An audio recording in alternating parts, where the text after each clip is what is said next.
Usually they show up through behaviour now that can be, again, hyper alert to hyper vigilant, watching, listening.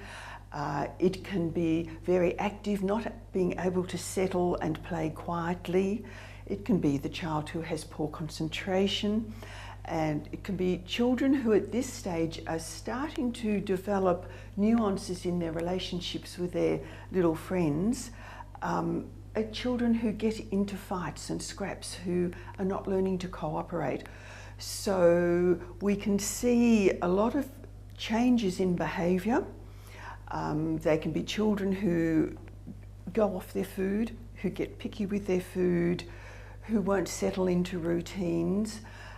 But we can also see in those children that sometimes they'll go back to an earlier level of development, which we call regression.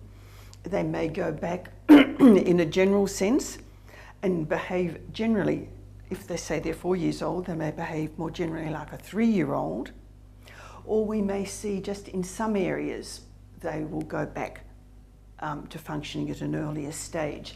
So they may be doing quite well with concentration and with language and conversation, but they may be having more separation problems, or they may not be looking after their self-care because at 4 they're toilet trained, but they may come back to not wanting to look after their own toileting or dressing as they had been doing prior to the disaster.